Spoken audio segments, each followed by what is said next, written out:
To the greatest home team for the home teams. Both sides got our own rings. On the mound or the long ball. But we don't put the wrong strings. Yeah. It's that time of the year now. Wrigley or Ganty, so the whole league that we hear now. New show with a new mood. Discussions and interviews. Straight rumors that might be. This is Pinwheels and Knife. Welcome back to the Pinwheels and Ivy podcast. My name is Aldo Soto. Alongside me tonight is Kevin Fiddler. You can follow him on Twitter at KFids. You can follow myself at Aldo Soto 21. Make sure to follow the Pinwheels and Ivy podcast on all your social media channels at Pinwheels Ivy Pod. As always, the Pinwheels and Ivy podcast is brought to you by Sports Mockery.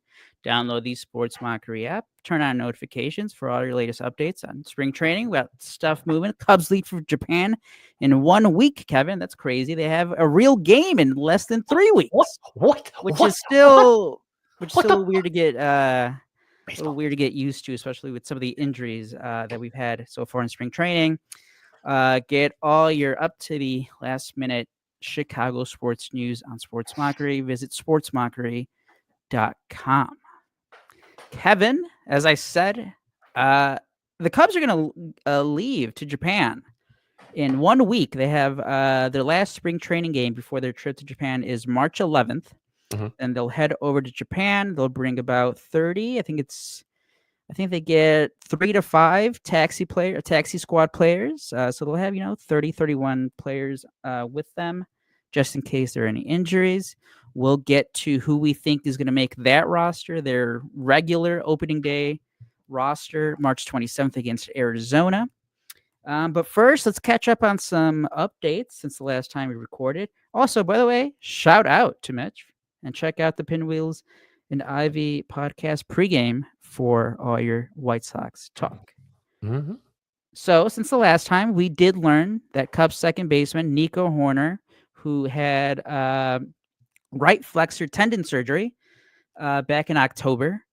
Not going to be ready for Japan. I think we all kind of expected that he just wasn't going to be ready, especially him showing up to spring training, and he was still ramping. He wasn't even in his throwing program yet.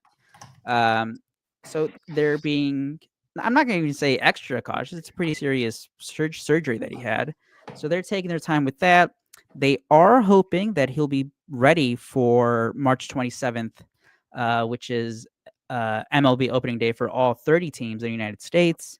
That's going to be against the Arizona Diamondbacks.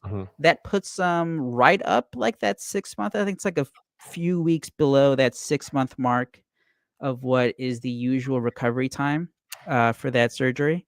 But again, it can be up and down a couple weeks for that. Mainly, it's tough though because that injury is mainly a pitcher injury, and obviously those guys have they put a lot more stress in their arm when they're pitching. So Nico Hoerner, he's going to be staying back in Arizona. He'll be playing some minor league games in the backfields, and the Cubs are hoping that he'll be ready. Kevin, do you think? First of all, just thoughts on the timeline there. Any surprise? What do you think about March 27th for the right now is like the tentative timeline for him? Well, before we get started, I just wanted to thank Joe from Obvious Shirts for the current attire that I am wearing tonight. So tonight, first time I've worn this new shirt. This little baby came in the mail. So let's just let's clear the air here a little bit, Lisa.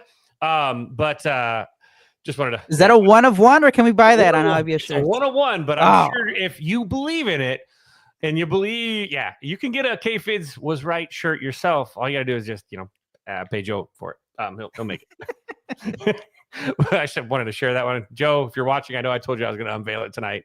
And so, thanks, dude. That thing's awesome. Now I get to wear it on trips, and I can wear it around my fiance. So it will now take on a whole universal tone around the house when it's like, when we're arguing about who left, the toilet seat up, or who didn't do the dishes and left the ketchup-y plate in the sink, which was probably me. But if I say no, I just show her this. I mean, you know what, Kevin? You just made a great custom T-shirt idea for like all married men out there.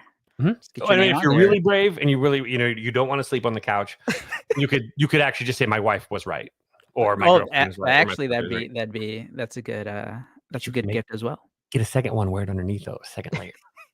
pull that bitch up. That's what I'm saying. All right. So anyway, so yeah, I just want to share that. So thanks, Joe. Obviously, our obvious shirts is amazing, quality dude. So and always like first person you want to like. If you're going to spend money on Joe, not Tom Ricketts. This is the way I look at it. So, yeah, Nico, man, you said it. We're not shocked, right? We're not shocked that he was going to. He had a surgery that is a 6-month turnaround usually for the average person. So, like, we're already looking at Nico. He's throwing a little bit. He's probably throwing like 60% across the diamond. He's fielding the baseball. He's working on his flips and his feeds, which isn't, again, it's not a heavy strainer on him.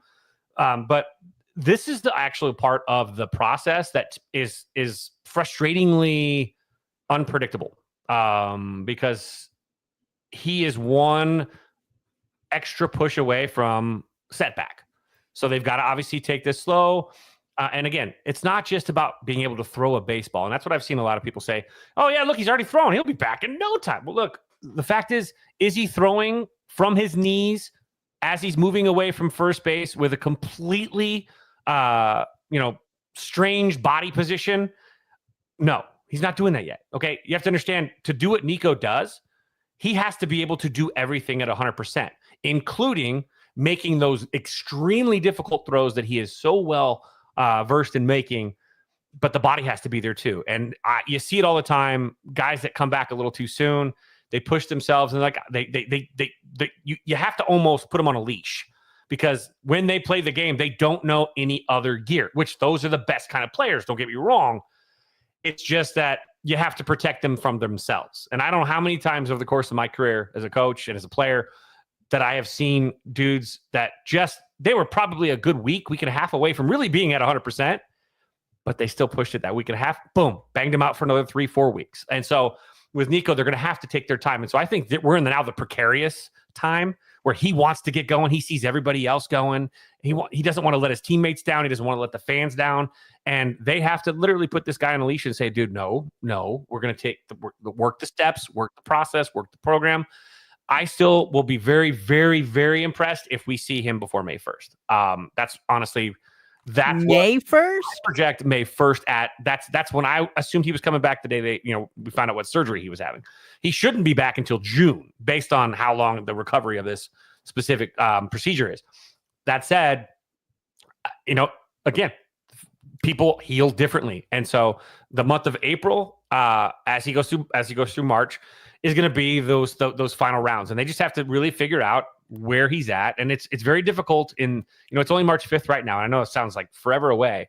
Again, he would have to be a whole month ahead of time to start May 1st. So he would be 2 months ahead if he's starting, in April. And so it's a big question mark. You don't plan for him.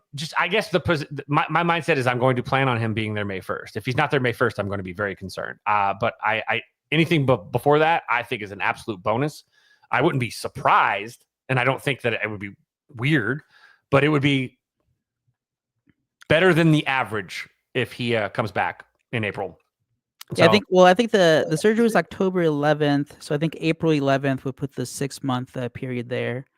So if it's April 27th, that would be what, 2 weeks ahead of that timeline.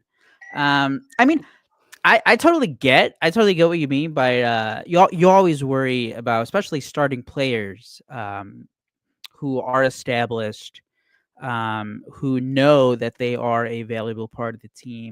Like the team needs them to succeed, and that is Nico Hoerner at second base, with the dynamic profile that it provides on defense.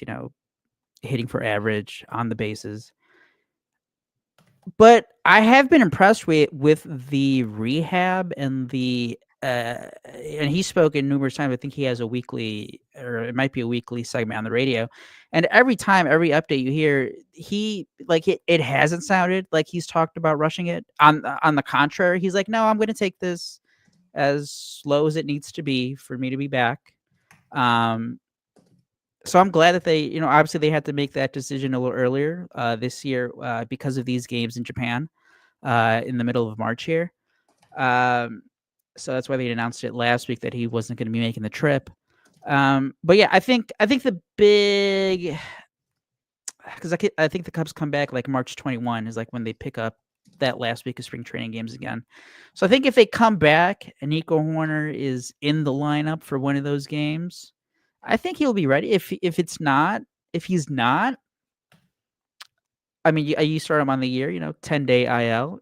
Is it a huge deal? No, you would obviously like to have him, but I think at this point, I am cautiously optimistic that he will be, just because of the way that him and the team have framed it. At no point, like at spring training, they weren't like, "Oh yeah, no, we feel 100% confident that he'll be ready by opening day."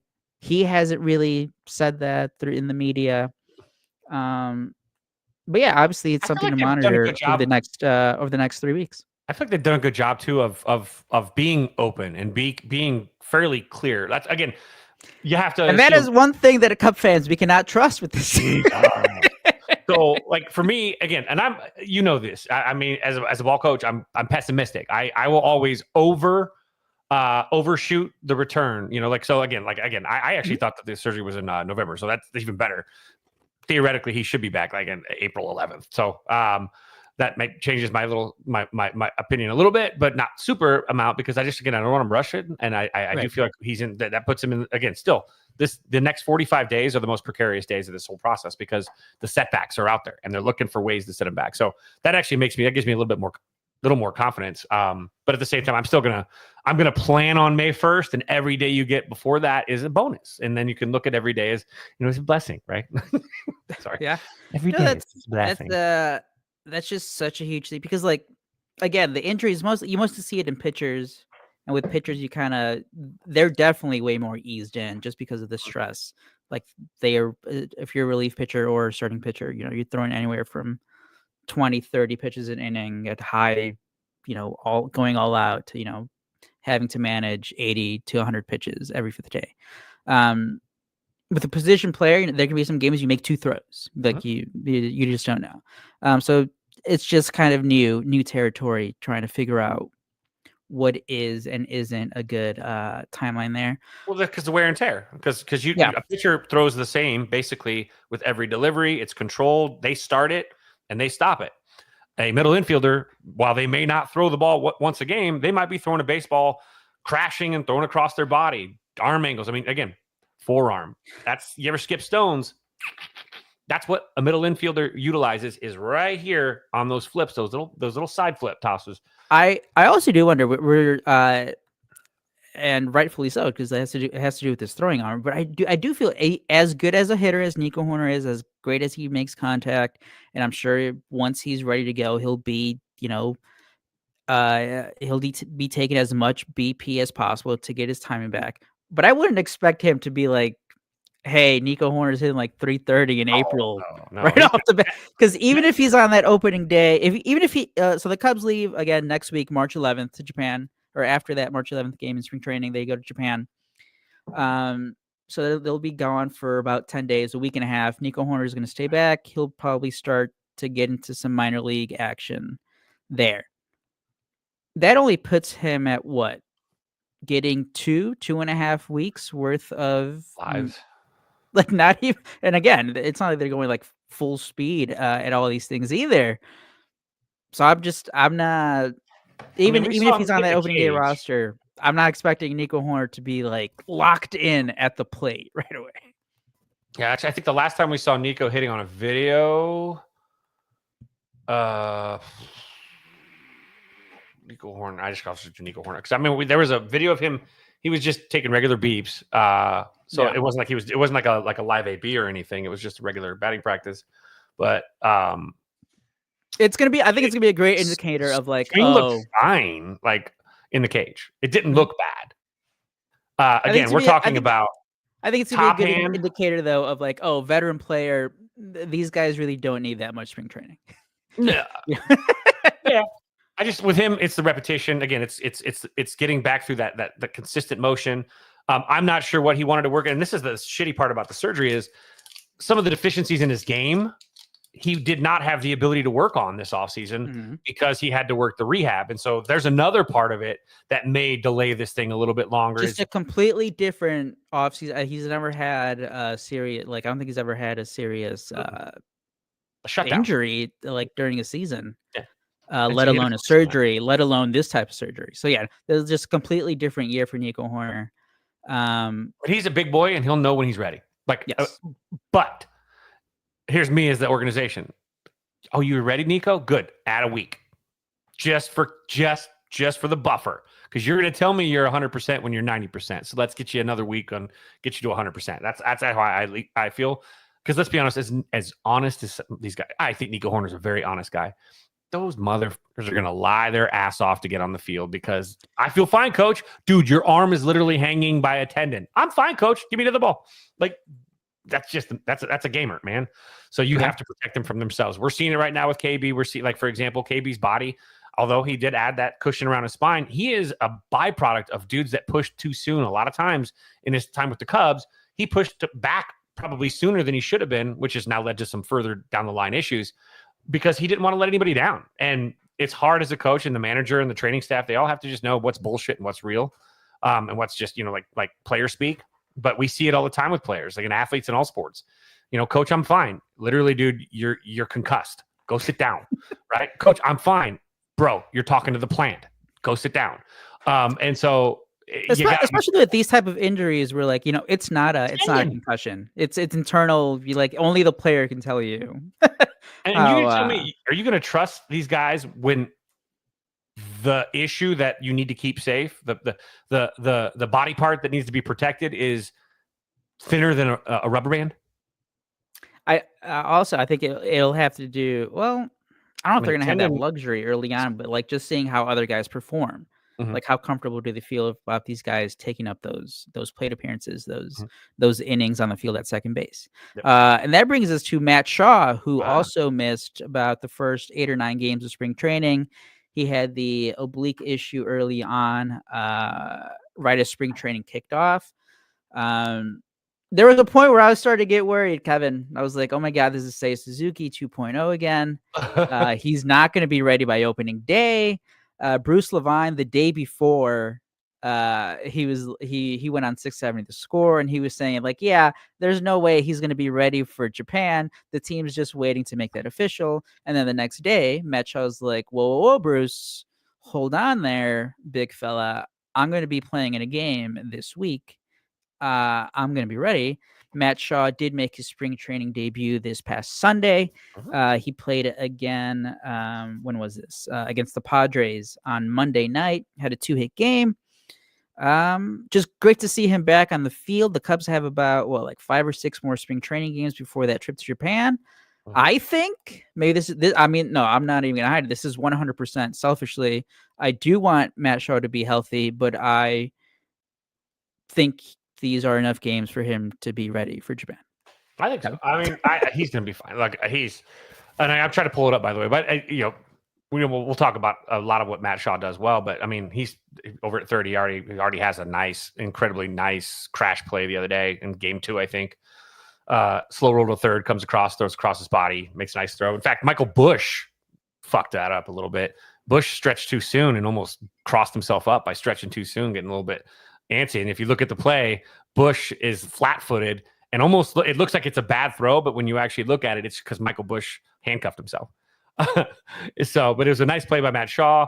And you see things like him in the box. Oblique is such a weird injury that it only takes one swing, but his is such an interesting swing because he gets that nice big high step. Let's see if I can. Let's pull this shit up. You want me to? That'll work. MLB, do not take this down. Yeah, this is from Twitter. For educational purposes. Right, it's for charity. Let's see here. Screen. Let's get boom. But obviously, Matt Shaw. I mean, the Cubs pretty much opened the door for him to be the starting third baseman. Absolutely filleted in the right field. This. So when you look at what you got with Matt Shaw, and this is something that they said he was going to try and quiet down, by the way, which cracks me up a little bit because, let's be honest, it doesn't seem super quiet. But let's watch Matt Shaw in this stance. It's a normal stance. Look at his front foot, by the way. If you zoom in a little bit, he's already look at that front foot. He's got that left knee already inverted. He's already in his loaded position. So he basically is loaded. A little like A-Rod, right? Didn't A-Rod have that little, that front foot a little? I mean, this is a lot of weight back. You traditionally want 60-40, baby. back front, and he's probably like 70-30. But he's got that. He's basically crouched. He's loaded. He's trusting his hands. And this is something that I really find interesting is that he provides a lot of power with this. But it's, again, you got to think of a rubber band, right? Or a slingshot. You're going to pull that slingshot back, right? And the further you pull it back, the more power it's going to generate, right? As a result of the recoil. So he's already at that stretch, almost fully back slingshot wise, pre-pitch. He's not loading and then triggering and exploding. He's triggered before this pitcher's even breaking his hands. And so see here, it's nice and comfortable though. And again, he's inverted. You can see, I don't know if you can see my mouse. Can you see? Oh yeah, you can. Okay, good. Yeah. You can see that front foot, again, inverted, knees in. And I'm sure if you saw it from the side, he's not like his knees aren't knuckled together. He's not obviously his feet aren't that close together, but you can't see it from this angle. So now as he gets ready, he's approaching. And now notice what he doesn't do with his hands. There is no trigger. It's just that lift. Ready? Do you see that? All he does is drop his hands just a little bit to get that bat back on the bat angle back on the right plane. And look at that. He's like stomping on a goddamn freaking ant right here. Get off, the snake's on the ground. Step on it. Harold, it's a bag of poop. It's flaming again. I don't know, whatever he's stepping on. But he's up. That's up to his other knee. So he's up a good foot and a half. Foot and a half, yeah. Yeah. And gets that front foot down. Look, it's already down. Oh, that looks so the baseball is? Baseball's still a good like 3, 4, 5 feet off the plate. Front foot's down. He's on time. He's ready. And he's now coming through the baseball. And you can already see his front shoulder as he's punching through, got in that top hand. And then boom. Perfect. You could drag a stake from his left shoulder all the way down through his bat to the point of contact. His front foot is still down. Left knee is completely straightened up. He's got his pivot on the back foot. And again, we don't teach squish the bug anymore. He's just coming through the baseball, throwing his hands, point of contact, triggering and throwing those hips. And he just comes right through the baseball. Head is right on point. He sees the baseball. And of course, bam, drills it down the right field line. And we talked about it before we went on. James Triantos does this really well too. He's got great bat length. He can really cover the plate. Great plate coverage. Mm-hmm. But if you watch this again, just watch the whole, just straight on through, just trigger, boom, and down. And one thing that might take a little while is, there's a violent swing, but he gets rid of the bat pretty quick too and gets out of the box. I love that he doesn't fling it. But again, watch, he's loaded, and all he does is drop he puts his bat on his shoulder here, and then places the bat, gets his arm and his backhand and everything perfectly. Boom. And now he is on his swing plane, leg up, and there it is. That's the key. Look at that. That's a pitcher. He actually has a higher leg kick than the guy on the bump, who's trying to slide step, obviously, because there's a guy in first. But look at Kevin. Let me ask you. That's his front. His front left elbow is like literally tucked underneath his quad, like insane. And then look at that. Oh. I wanted to ask you because I love the leg kick. I don't think it's always going to be like this, and I think that's when he's trying to do some damage. It's not like he's doing that on every swing. I don't think.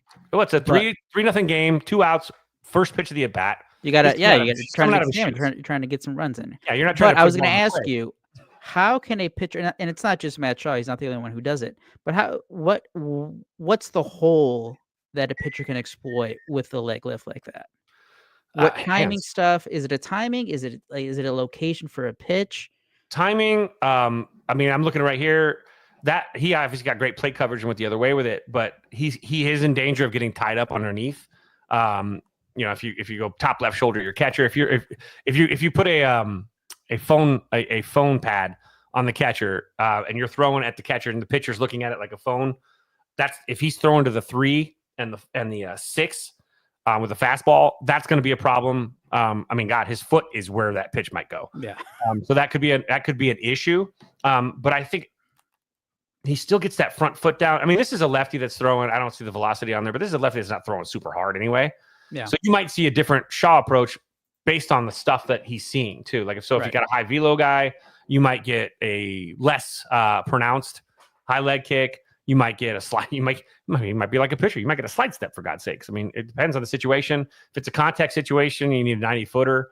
90-footer, you might quiet everything down and just play with the hands. But I love the fact that his load is basically it's done. Like he is loaded already before the pitchers ever come and set. Before he is set in the load, which in a weird way allows him to think less. One less thing to worry about. More focus on seeing the ball out of the hand, reacting to whatever's coming your way.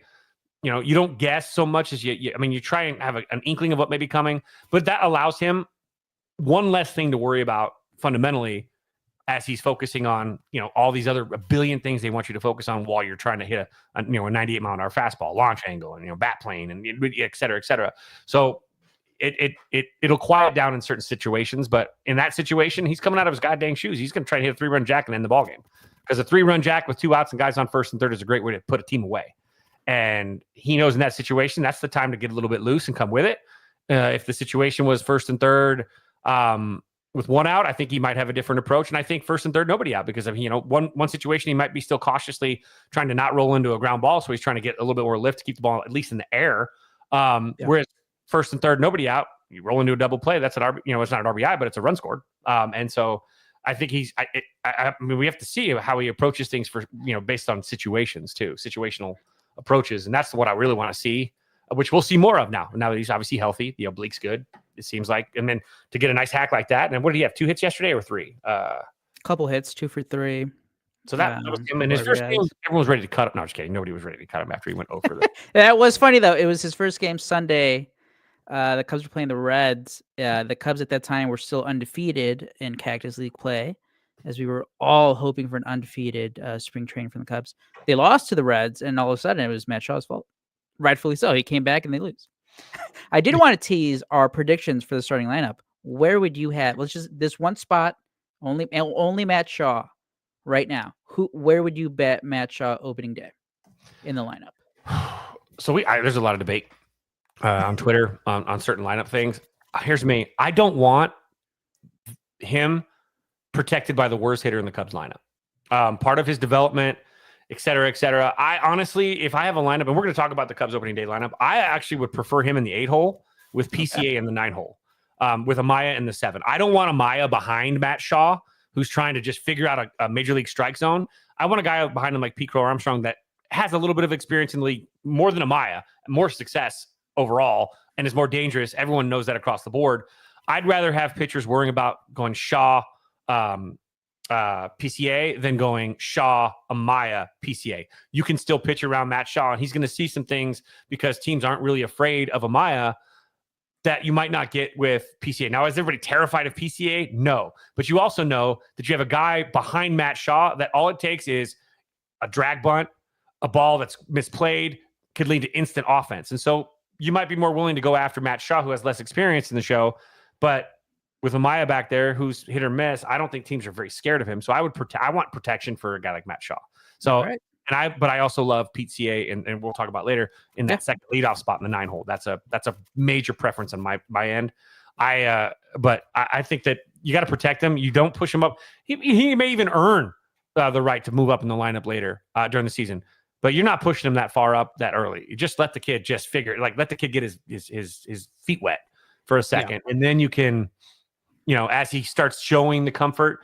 I think we saw that with Michael Busch last year a few times. Busch started getting really hot, and they started pushing him up in the lineup, and he had a little bit of struggle, and then they would drop him back down a little bit, get him back in that 5-hole, that 4-hole, and all of a sudden it was just different.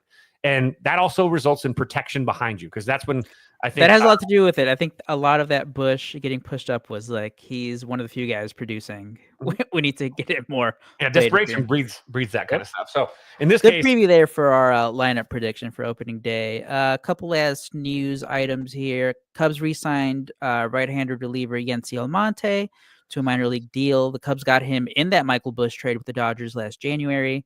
He had what was it, about 17 appearances, I believe. 16, 17 appearances. He got a shoulder injury in May. He underwent labrum surgery in July. But he's back now. Not sure where that rehab is on that shoulder surgery. It was a serious thing. Obviously, that kept him out for the rest of the season. But he had a 3.45 ERA.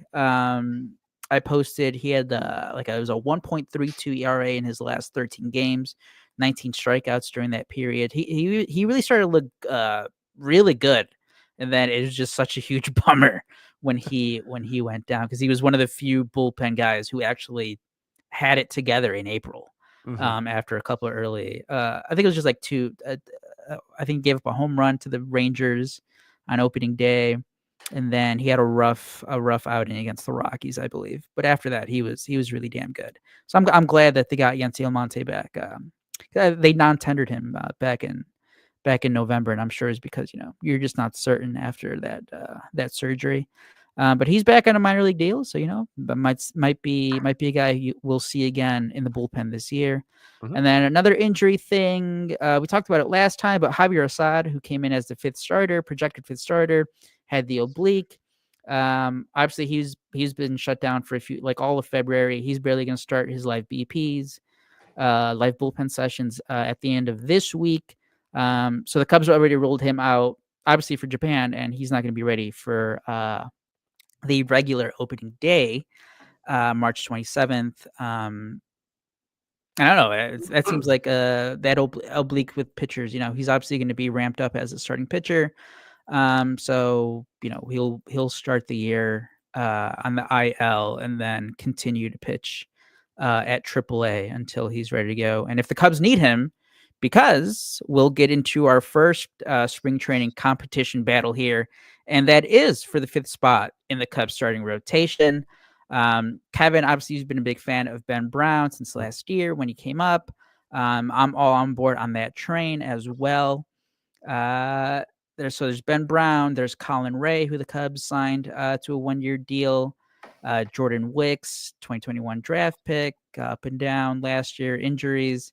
There's Brad Keller, who's been pitching multiple innings in spring training. Chris Flexen, another depth starting pitching option. Right now, it seems from the reporting, Colin Ray is going to make the team, but he can fill in any role really. He could be a fifth starter, sixth starter, swing man, long relief man in the bullpen. But the big name I think that we're all hoping for is Ben Brown here. What do you think the Cubs do? I think this is more of a end of March thing than for Japan. But just to start off the year with the starting rotation, who do you think takes command of that fifth spot? Well, I mean, or do they just kind of rotate that fifth spot? I think again, obviously, you and I are both Ben Brown fans. You've got Jordan Wicks. You've got who else are we talking about here? Who's the swing man? Gosh darn it, Colin Ray. Yeah. Ray. So you've got guys that are going out there, and so if you look at my internet's not refreshing and going back to. Oh, there we go. I was trying to pull up the pitching staff, or pitching stats. You've got a competition. I mean, competition breeds excellence, first off. Nobody should be handed a position. I don't care how much I love Ben Brown. It's competition. So him, Jordan Wicks, Ray, and you've got these guys. And so when you look at it right now, Jordan Wicks kind of God dang, he's frustrating. Jordan Wicks probably is in the lead, I would say, for that 5 spot. If it comes down to if we were to have to decide today, Jordan Wicks has kind of earned the spot. Both have had a couple games. Jordan Wicks has had 2 starts. Ben Brown only has 1 start. And I'm going to say this a million times. Ben Brown's numbers look really shitty because he came in relief. He is a starter. And so his 1 start, 2 1/3 inning, 1 run. Much better than his 2 innings, 3 runs that he gave up in relief. The guy is a starter by routine. His numbers indicate everything. Literally across the board, he's a better starter than he is a reliever. So he was already, that reliever outing doesn't matter. I know it's spring training, but to start a game is something that a guy does, and they go through the routine in the bullpen, headphones on, pregame stuff. That's not the same coming out of the bullpen in the middle of a ball game. So it's very different. That's not Ben Brown, and I'm sorry, that's just not him. He is not a reliever, and he's just his routine work doesn't make that way. But that said, Wicks in both of his starts does what Jordan Wicks does. Gets outs. He's only given up 2 earned runs in his 4 2/3 innings pitched. Problem is, he's also given up 7 hits. He's struck out 5, which is great, but he's also, he's got a whip at a 1.5. He cannot get through 3 innings without being way, way beyond his pitch count. So his issue to me is that he's worthless. You can't have a starter that can't go 5 innings. And the way that he doesn't conserve his pitches puts him in a position that in the 4th inning, he's probably toast. So you're already taxing your bullpen, making them finish the last 5. innings as opposed to a starter that should get through 6 or 7 consistently. If he gets through 5, it's a shocker because he literally is a 20 pitch per inning guy. He'll go 0-2 and then go full and then give up a couple foul balls on those changeup. He'll get an out. He'll get a strikeout, but it'll be like a 9 pitch, at bat. And it happens a ton. He works into jams. That said, he still gets outs. And so when you look at it in that numerical kind of thing, he's technically in the lead. My problem is I just don't see him as a starter. I think that he can wiggle like that. Makes him a very good option in the bullpen or as a swing man. Or what's his name? Oh God, who does he remind me of? What's his name? From 2016. Travis Wood? No, not Travis Wood. No, Travis Wood's a better hitter. Oh, from Andrew Miller. Yeah, Andrew Miller. No, not Andrew Miller. No. On the Cubs? Yeah, I'm just trying to think of World Series. Come on. I'm losing my mind here. I got brain damage. Mike Montgomery? Monty, yes. Fucking Monty. Oh, okay. Kind of like a You Monty. just had last out. Come on. Yeah, I know. God, my brain's toast long. But yeah, Montgomery kind of thing. He could start for you. He could, but he's not going to be an everyday guy, an every fifth day guy, because you can't afford to burn the bullpen the way he does. So I think that if Jordan Wicks can show the ability to bounce back, I think that he'd be better suited in the bullpen. Same with Assad. Whereas Brown, I think, is a routine pitcher. That said, Brown hasn't been lights out, and even in his one start, he did give up a couple hits. His whip is ridiculously bad right now.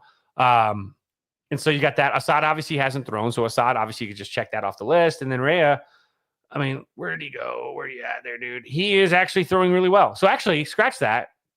Rhea's probably got the front end of this. And of course, you got to think Craig Counsell, he doesn't like young ball players either. He likes to really, really pinch hit Patrick Wisdom for Michael Bush a lot. So I think that you're going to see, I mean, right now, I'd say, yeah, it's Rhea, Wicks, then Brown in the competition, but there's a whole month left. So these guys need to extend out. We need to see these guys extend out. Shota looks fantastic, by the way. He looked great yesterday. Was it yesterday?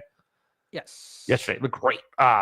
So you've got those guys to do the work. Justice Steele's looking pretty good. So rotation is good enough in the front 4 that I think you can. Well, actually, no. In the front 3. That's not what's his name. Did not look Matthew great. Boyd. Okay, I saw you tweeting about Matthew Boyd the other day. What do you think about his first couple outings in spring training? Spring training, but he needs to tighten it up a little bit now. He's not. He missed his barrels, but and everyone was excited. Look at all the strikeouts, man. What do you have, like 5 strikeouts or something like that? Oh yeah, first 2 innings. First 2 innings, fantastic, and then third inning blew up.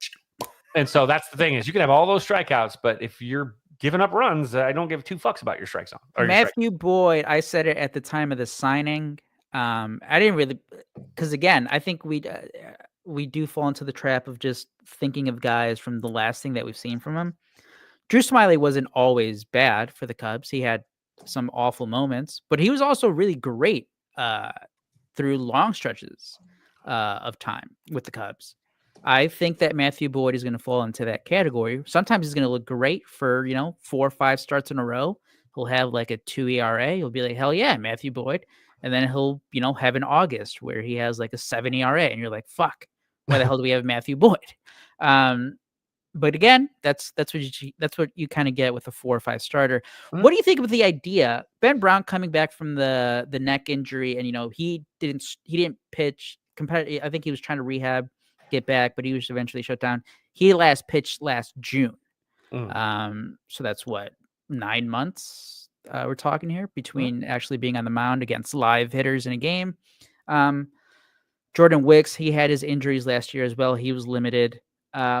With that 5th spot, with Colin Ray having the experience of being a swingman, being in the rotation, do you like the idea of like the piggyback 5th start where you're like, what if it is Ben Brown, but for 4 innings, or if it's a Jordan Wicks, the high pitch count, he's at 80 pitches after 4, Colin Ray comes in for 3 innings, or the inverse of that, Colin Ray starts the game, you're only asking him for 3-4 innings, and then because you either want to go to Ben Brown, maybe not Ben Brown, because as you said, maybe it's the more routine thing. I think Wicks you don't want Ben Brown come in, but it's a Jordan Wicks coming in for 3-4 innings. That's the thing is with Ray, though, he's the veteran swingman. He's used to this back and forth stuff, so he'd probably be better suited as that back end of the piggyback, the back of the piggy, I guess, if you will. But you got to just see again. I don't know what Jordan Wicks can do if he comes in the 5th inning. Like they've never really tried it, right? But if he isn't the best 5th starter, he's too good to like not have as part of your your pitching staff, right? To that point, I'd like to see him come in the fourth. I think it was in the Chicago Sun-Times. They said Jordan Wicks is either, I think it was from Craig Counsell, Wicks is either going to be the fifth starter, like he's either going to be in the rotation on opening day, or he's going to be at AAA, still stretched out. They don't want him in the bullpen. See, that's I see that then, but he just doesn't. He's a bullpen killer. That's the sad part. You cannot. The sad thing about it is in the fourth inning. You just can't. It's just that is true.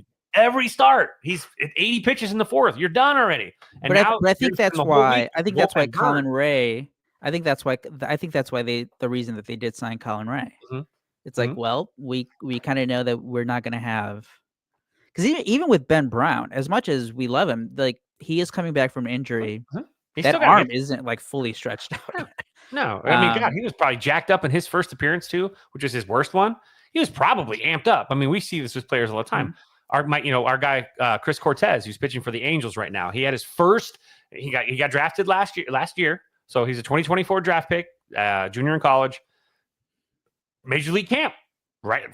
His first opportunity. He's already in Major League camp, so he gets out there, and this is Chris in a nutshell. This is his first start every year in high school. Was overamped, can't find the strike zone, coming out of his shoes, throwing at 100, trying to throw at 120 if he could. And amped up because he's just, let's go. And lo and behold, his first appearance with the Angels, he walked like 4, hit another dude, gave up like 4 runs, one of which was an inherited runner that he didn't give up, but the guy behind him did. But he was amped up. And these guys come in on those first appearances, and they're amped. Some of these guys have been, Ben Brown was chomping at the bit to get out there finally after all this stuff. So getting out there is half the battle. Obviously, his second appearance was much better in his one start. But it's the same thing with these guys. We've only got a couple appearances from these guys. The bullpen guys are getting more opportunity, but these starter guys, they're still way early on, and you almost got to chalk that first start and throw it out the window because it's just every single dude just is so happy to be back out there that first one is generally going to be a shit show. Mm-hmm. And now we can look at starts 2, appearance 3, appearance 4, start 5. You know what I mean? And then you can start measuring up. That's why March is obviously when you're going to make these decisions. These guys will have had 3 or 4 more opportunities to earn something. We haven't had this conversation about the Tokyo series, the 2 games in Japan that the Cubs are going to have against the Dodgers. Ever since it was announced, I think it was like last summer. But like now that we're seeing it with like a couple camp injuries, nothing major. We already knew that Nico Horner rehab coming in. There's the Matt Shaw blip with the oblique, Assad, and then guys competing for spots here. But now with the timing, because we keep saying March is a good time to decide, but like the Cubs have 2 real games in 2 weeks. How do you feel about these 2 games in the middle of like spring training? It's like these games count. Oh, and then by the way, we're gonna come back. We're gonna have another week of spring training, and then we're gonna start the actual season again. It's awesome, especially if you're going. Bleacher Jeff. And so I actually, everyone that's so mad about Bleacher Jeff, I just got to say, Bleacher Jeff, go fucking live your best life, bro. Jeez, Pete, whatever people want to give with their money, by the way, they can give with their money to whoever they choose to. And they know it wasn't like you were making something up. You didn't say like, I'm dying, I need money to go to Japan. You told them exactly what you're doing. And some people if they like you, they let you go. So Jeff, have a good time, buddy. I don't judge in any way, shape, or form. I'm not going to give you any money, but I'm glad you got that. Go have some fun, man. Arigato, right? That said, this is a cool thing. It's great to be. It's kind of like when you're the Bears and you get the Hall of Fame game, right? And they get an extra couple weeks of practice because they got to get prepped for that extra week. They get that Hall of Fame game in August that nobody else gets to play, and I love that. With the Cubs and the Dodgers, you're going to get two of the best, the Major League Japanese pitchers going to get a chance to perform in front of their own people, their own country. And the people that they've had supporting them their entire career. I think it's really neat. It shakes things up a little bit, but I do like how Major League Baseball gives them like almost like a week of transitional time. And they did get an extra week prior, right? They started before everybody else.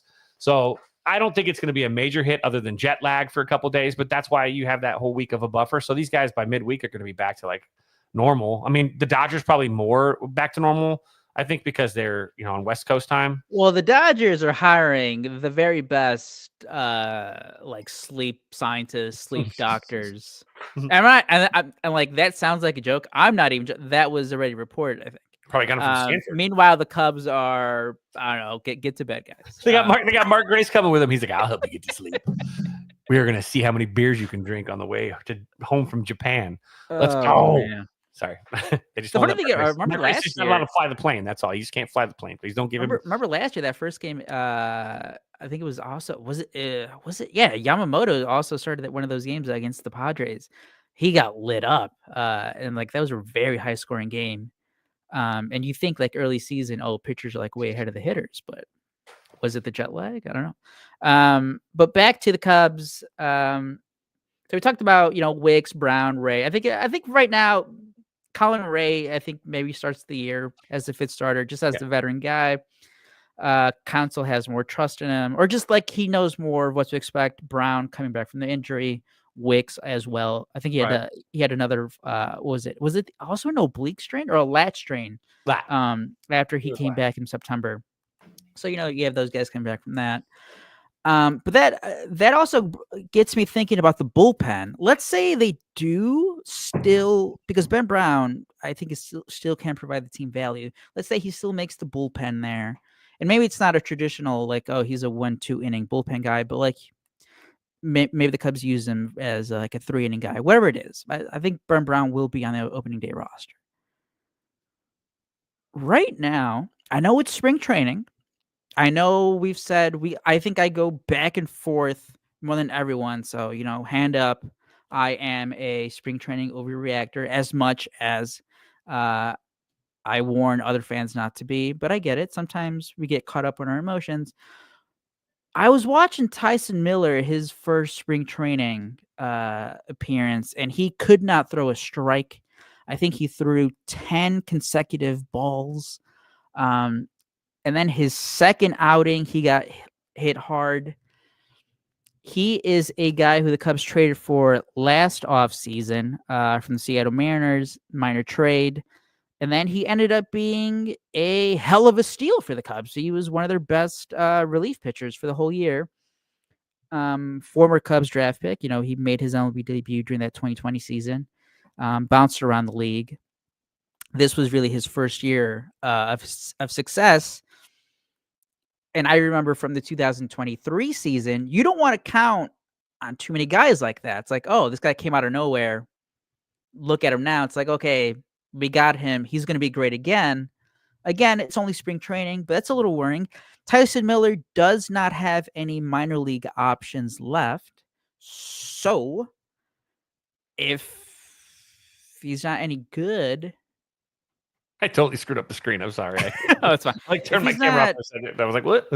I do wonder if he continues to struggle in spring training, if he just looks off.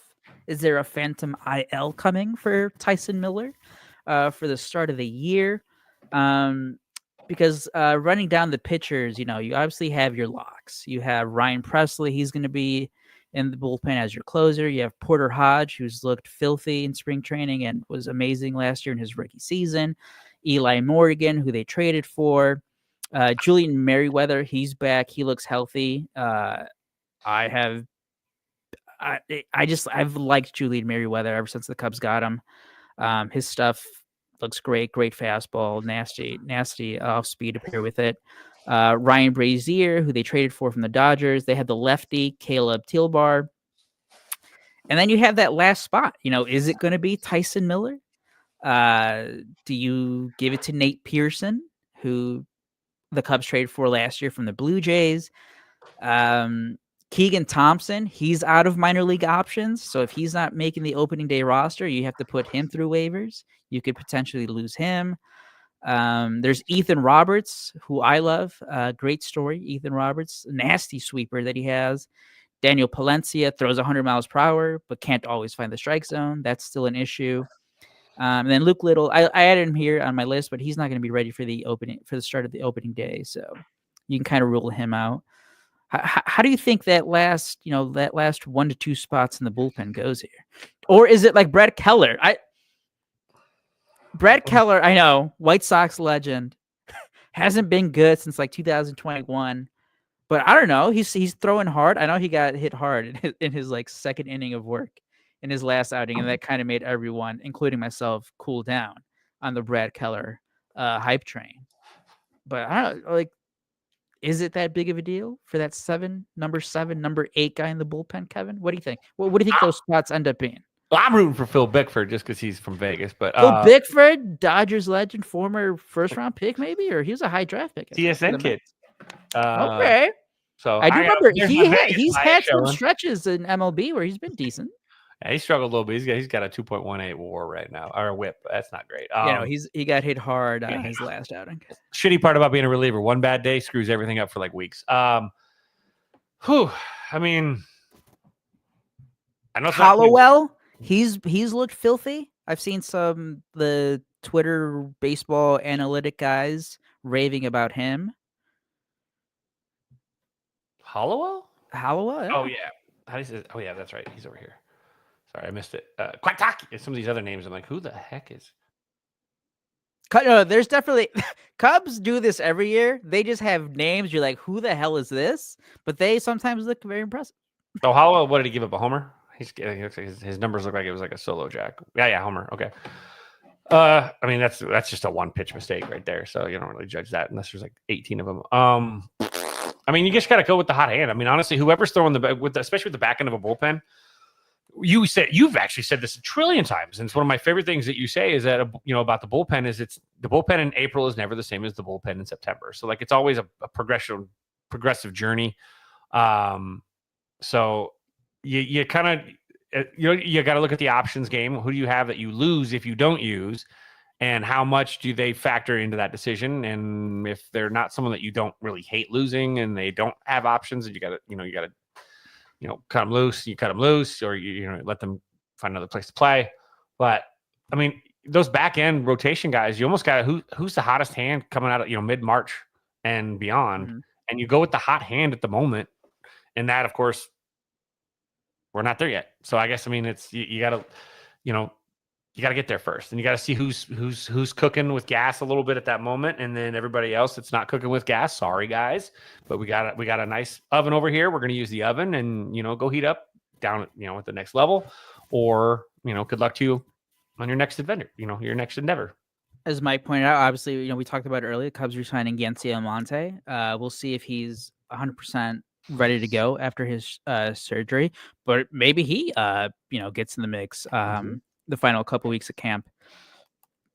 Keegan Thompson is a guy who I feel is like on the fringe. The Cubs did bring him back. They could have non-tendered. They had the option to tender him, non-tender him. They decided to bring him back, so they obviously have some belief in him. He's been with the Cubs for several years now. Had a rough, rough 2023. Big expectations for him, and he just couldn't deliver. I think he dealt with an injury there. Came back last year and he was better. He might be one of the fringe guys. And again, that's a guy who is out of minor league options. So it'll be interesting how they handle his spot in the bullpen. If they keep him around, does he get the phantom IL stint at the beginning of the year just to keep him in the organization? Delay that decision a couple weeks. Nate Pearson is another interesting arm, high velocity, but he gets hit hard sometimes. Still has a little home run issue there. But how do you feel about, we haven't really discussed like the back end. And that's obviously the big thing that the Cubs struggled with last year was closing out games. Mm-hmm. But man, I know, again, spring training, these guys are like sometimes facing 18, 19-year-old guys in single A, double A. It's different. It is. It's the folly of young, if you will. But we did see him perform last year, so it's not like, oh, this guy's never done it. Porter Hodge, man, seeing him pitch is a delight. And again, screw marquee sports. Cubs fans have to pay if you don't have like Fubo TV, you have to pay $20 a month just to watch Cubs games now. But they can't put all the spring training games on. And so Cubs fans missed the Cubs Saturday night game against the Kansas City Royals. Porter Hodge had a great strikeout of Bobby Witt Jr. Looked like it was like fastball, sweeper, got him swinging. It looked great on the box score because nobody could watch. No highlights of it, anything. So that sucked. It would have been great to see that at bat. But Porter Hodge, filthy stuff. I'm gonna get myself in trouble here, but high expectations this year for Porter Hodge. And then obviously you have the veteran Ryan Presley. Big chip on his shoulder after how things worked out in Houston when they signed Josh Hader and kicked him out of the closer's role. But I love that combo of those guys at the end of Hodge and Presley. They make the game smaller. They shorten the ball game. They shorten it to a 7-inning game. All of a sudden, Craig Counsell really only has to manage a high school game now because it's only 7 with those 2 guys. You've got some guys that you need that you can get the job done. And they got. And you know what? I know I just said it about the one good year of Tyson Miller. You can't really count on that again. And again, Julian Merriweather only had the one good year in 2023. But if he is healthy, man, I think that is a great 7, 8, 9 there with Julian Merriweather. Again, though, maybe it was just a 1-year wonder. I don't know, but if he's healthy, seem to be. He's smoke ring central. Merriweather. If he is healthy again, man, for as much shit and deservedly so, because it was poorly constructed as Jed Hoyer did these past 2 years with the bullpen. This year, again, it's on paper, but off the rip, the bullpen does excite me. Like I think they are capable of being very, very, very good. That's the biggest question mark I had this offseason. Oh, look, it's a trade out, right? You're going to trade out. You traded out Belly with Tucker, right? I think you're going to get more production out of Tucker now, a little more topside there, right? So you trade that out. You get a more evolved Michael Bush. You get a more evolved PCA. You get Shota. Excuse me, Shota. Wow, I got problems here. Well, you do have Shota, but you get Seiya. You've got Happ. You've got these guys at the top of the order that are going to get the job done. We know that last year the only reason the Cubs weren't a playoff team is because they blew 25 plus saves or whatever it is. You've all of a sudden fixed the thing that was the biggest concern. This is by far the best bullpen heading into a season in the Jed Hoyer era. No question to me. Zero doubt. And I have said it 1,000 times over the offseason. I was less concerned about them adding offense. The Bregman stuff, people were so butthurt. And I'm like, okay, but move on. What did you do with the bullpen? And that's why I wanted Tanner Scott so badly. I wanted to set it and forget it, guys. Getting Presley's great. So there you go. You got a hungry guy that's ready to prove that he can be the dude still. Hungry. Key word. He is not someone that's coming in with something completely handed to him, even if it's really kind of handed to him. He's coming in here with something. He's got a chip on his shoulder. Like you said, chipper, dudes that are ready to prove something, that have that mentality, that also come in with the fighter pilot mentality. Those are like a perfect mesh for the guys you want in the bullpen because they're going to, every single out is a fuck you to anybody that doubted them. And love that part of it. So I think that plays really well into this. And I think Counsell's biggest mistakes that I saw last year, besides, of course, continuously pinch hitting Patrick Wisdom for Michael Bush in the 5th inning, was sometimes his usage with the bullpen was a little sketchy. And maybe it's because it was a revolving door of shit. But then you go here, you eliminate some of those decisions. He doesn't have to make those now. He doesn't have to play like closer roulette. He's got a closer. He doesn't have to play setup man roulette. He knows who he's got. So now your starters get you 5. You only got to worry about the 6th and the 7th inning. You don't have to make rash decisions. You can make decisions based on matchups, and you can give guys rest. And so that really is a good thing too, because it's going to make Craig Counsell a better manager. Because the more decisions you have to make, the higher the likelihood that you're going to make the wrong decision sometimes. And let's be honest, he doesn't have Pat Murphy in the dugout tapping him on the shoulder saying, "Hey, pup, no. The other guy. You guys." I honestly do think to the bigger point, besides Pat Murphy, I think, last year he didn't have Josh Hader. Yep. He didn't have a lockdown. Yeah. He didn't have a good, multiple, at least to start. I know the Cubs did eventually steady out in the bullpen, but he didn't have the shutdown guys at the end. And now you would think, at least on paper, he does.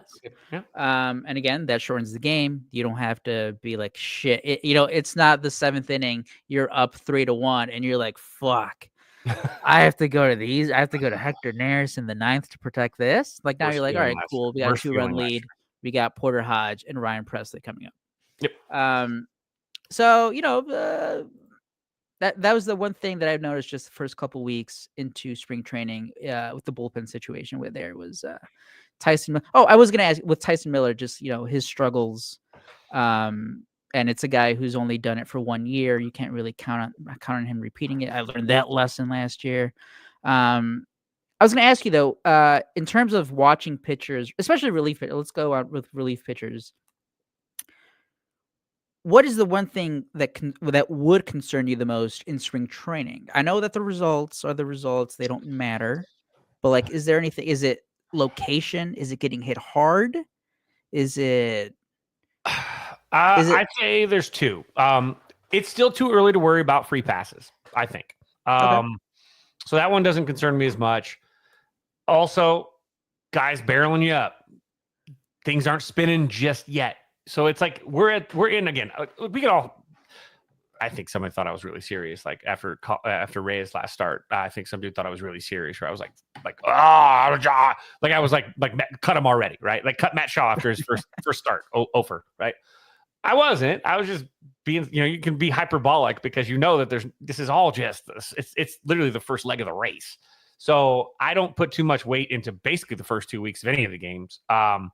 Yes, guys, that includes the Cubs basically not losing for their first however many freaking spring training games.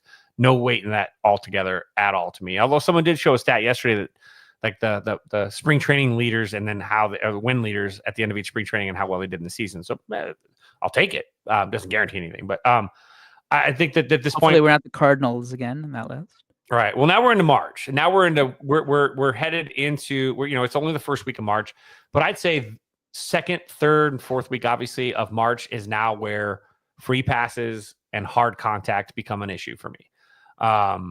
So this is where really not even like you're not gonna have to wait the week. I'd say by Friday, the 7th. I think you're now looking at okay. You got the rust off now. It's time to a couple outings. A couple of these guys already have what? Some guys. Good old Philly Bick. He has. He's pitched in 4 games. Hodge has thrown in 4 games. Bill Brasky, Brooks Kriske, he's thrown in 4 games. Julian Merriweather's 4. So you got a lot of guys now. They're in their 4th appearance. There is no more excuse for free passes. And Porter Hodge, one of the things that scare me a little bit, 3 walks in his 4 innings pitched, along with 2 hits. So he hasn't given up a jack, so that's a good thing. But I don't like the walks. But Hodge, again, not concerned right now. Concerned next week. Concern this weekend. We'll start the concern. Mm-hmm. The only reason I'm concerned with Jordan Wicks is because it's literally the same shit, different day.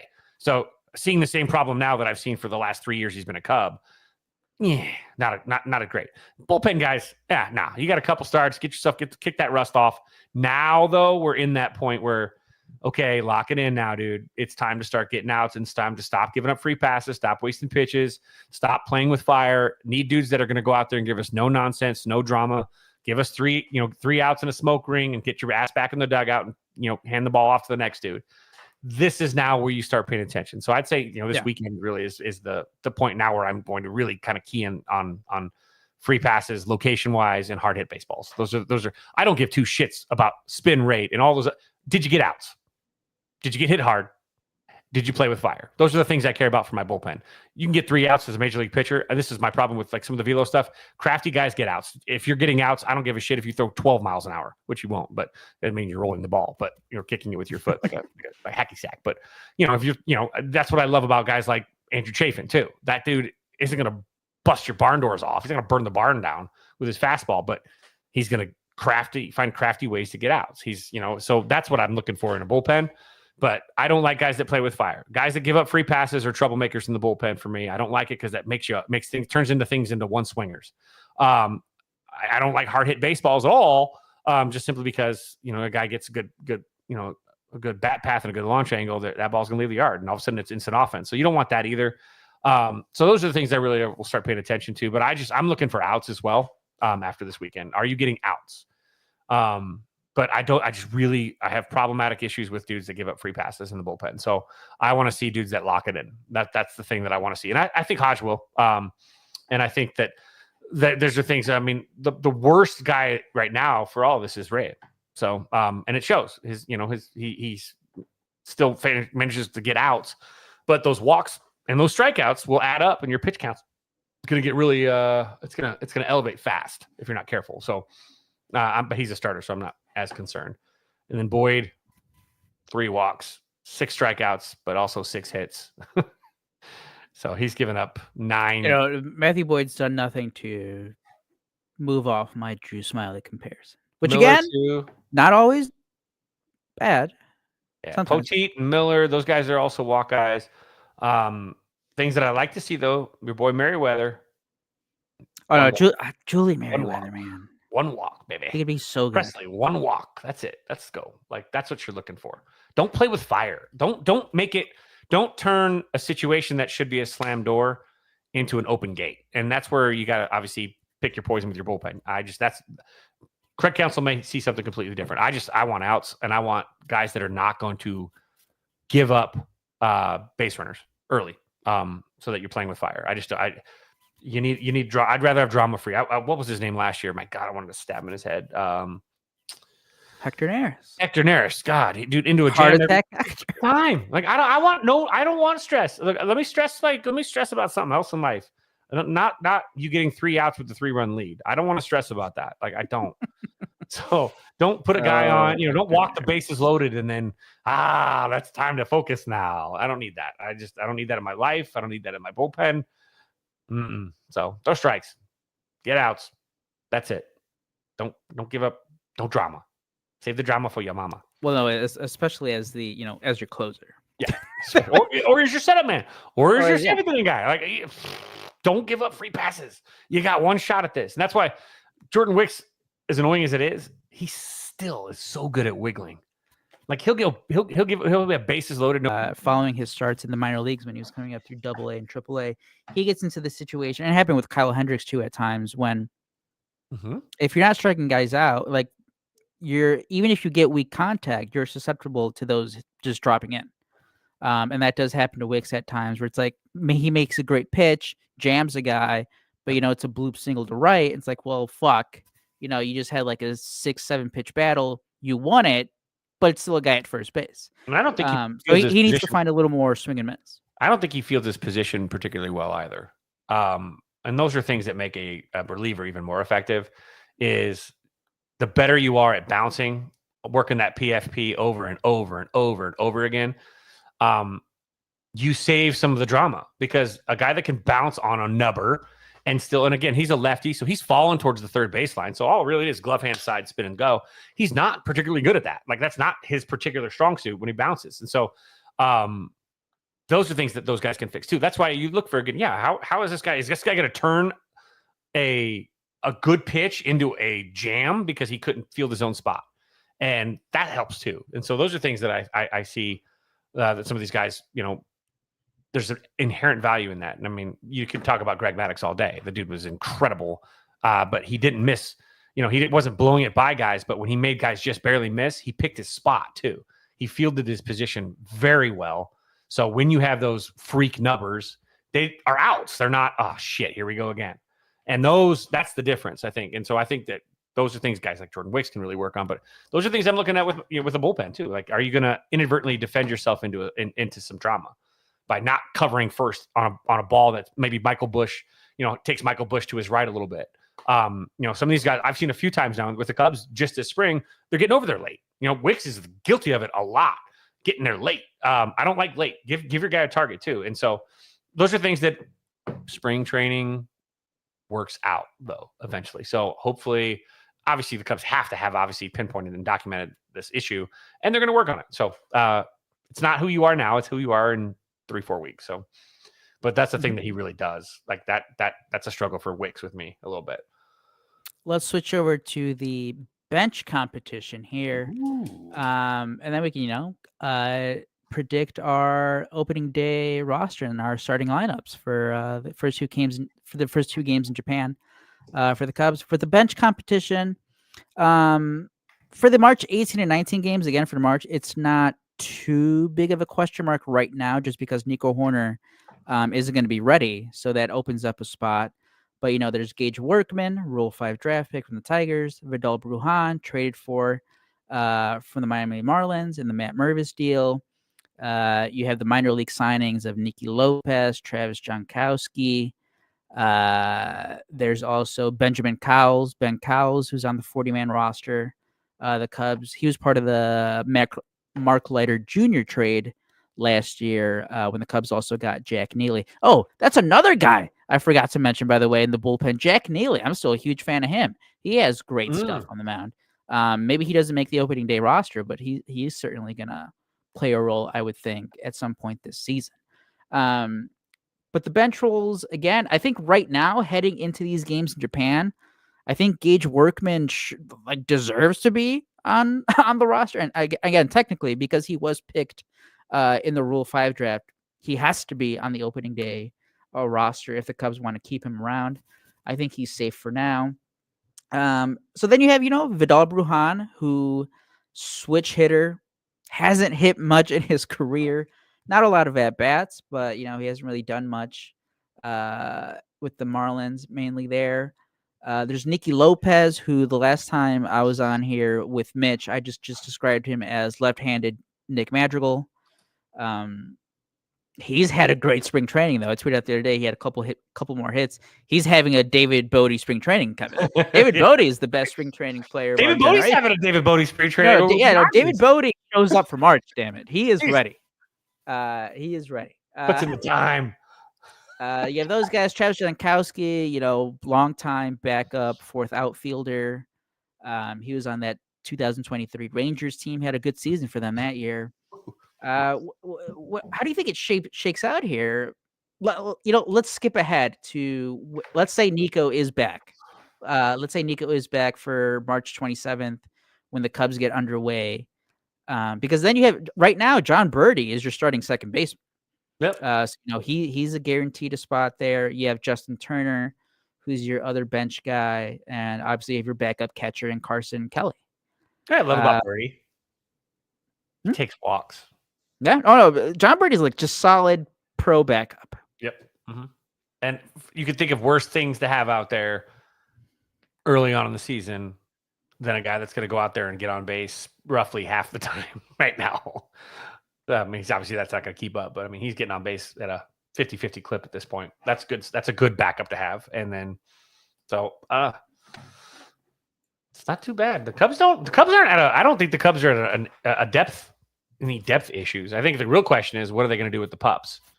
When will they either commit to the pups, or when will they say, all right, guys, it's time for you to go down. We're not ready yet. Even though you may be close to ready, we just don't have a spot for you right now. You guys, Alcantara's on the 40-man. Who else is on the 40-man? Well, that's it. Matt Shaw isn't even on the 40-man roster right now. The Cubs are going to have to make a move there because he's going to be the starting third baseman. Right. So there's someone else that has to be peeled off of that as well. My boy Hayden McGreary, though, he's hitting 429. He's only got 7 at-bats, but still, he's a big boy. And his base running, he got sniped last week, is hilarious. So, but out of those guys, do you think is there a scenario where Nicky Lopez makes this team? Right now, I see there could be. Who would you take him over? A lot of March left. And as teams start ramping up, you're going to start seeing starters go 4-5 innings. So you're not going to get that back end. Some of these guys are, Nicky Lopez is putting up these numbers. It's great. But you have to look at how many of these at-bats are coming after the third inning when the starter he's already taken a shower and heading off to the golf course after he's done icing, and you're getting the back end of guy that was bagging groceries on the non-roster invitee list. So that's why I think the Cubs are doing so well in spring training is the Cubs have so much organizational depth and who the guys they have in camp. When you pair up the Cubs back end of these spring training games, which is what makes them a great bet, by the way, if you're a wagerer, is the back end of the Cubs spring training roster is just superior athletically than a lot of these organizations. And so there's only maybe 5 orgs that can maybe hang with the Cubs backside. And probably a majority of them are in Florida.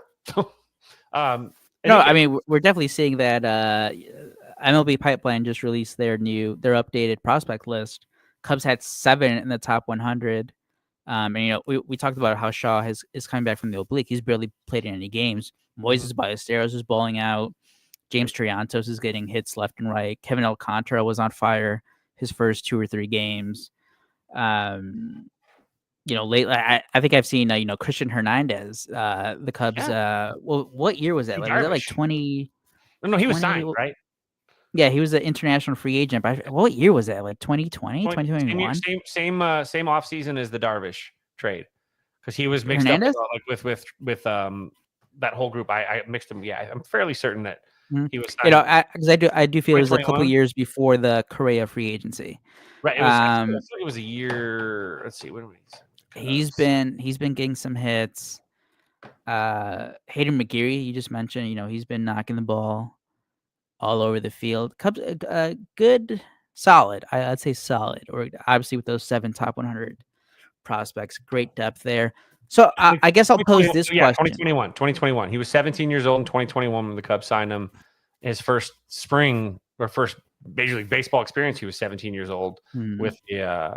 That's a guy who he's 21 years old, and I posted a highlight of I think he like doubled in one of the games, and someone was like, "Oh, remember when he was supposed to be the next Manny Machado?" So he got those comps, unfair comps for like when these guys are first written about, they're like 15, 16 years old, and they signed they're 17, 18. But he got that comp early on. But like he's still only 21 years old. He had a decent season last year in A-ball. Give the guy a chance. Yeah, he's still young, dude. Yeah, he's only 21. He's like Vlad Guerrero. He's been around so long, you forget that he's actually still a little baby. He's still got 3 more years even to get to that age 24. Hey, you should be there by now. Kind of. So I'll pose the bench question before we get to our roster predictions. Is if it comes down to Gage Workman versus Brujan, who are you taking? Gage. I'm taking Gage Workman all day long. Yep, I think that guy, people saw what they saw for a reason that made him the selection that he was when he was. I mean, he first rounder, right? I mean, Gage, was he? I can't remember. He was a first rounder. Hold on, let me double check. Don't quote me. I don't know why in my head I was thinking he was a first rounder. Gage Workman, Arizona State, 4th round pick. 4th round pick. Oh, okay. First pick in the 4th round, 102nd overall in 2020. Maybe that's what I read. First pick of the 4th round. Yeah.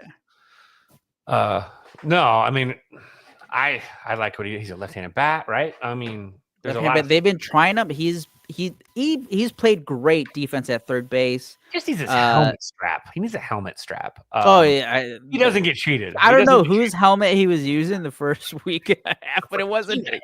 It wasn't his. A Nike Air. He needs one of those Reebok pump helmets. The interesting thing about Gage Workman is that he started a couple games in the outfield, so they're obviously trying to test his versatility, just to see. It's like, hey, if we need you out there, can you do it? I'm gonna be honest, not sure, not quite familiar if he's played in the outfield before or not. But that was interesting to see. Left-handed bat, as you said, and just like again, it's spring training, but a lot of hard contact. Again, it's the first couple weeks, February, where it's only March 5. Hard contact. Hits a lot of hard contact. I love. So that's great to see. Like it's not like he's hitting whatever it is, a couple bloop hits, a couple seeing eye singles here. He's ripping the ball all over. Hardcore. Leads the Cubs in RBIs. Him and Michael Busch have a left-handed bat like that can play the corner, maybe play the outfield. Things can go. You can rotate a lot. Those kind of guys give you rest. Like you can move shot a second for a set. For a ball game, let one guy get a rest and just do a little rotation around the diamond. Like that's a really nice thing to have. And I don't nothing wrong with Vidal, but I don't know.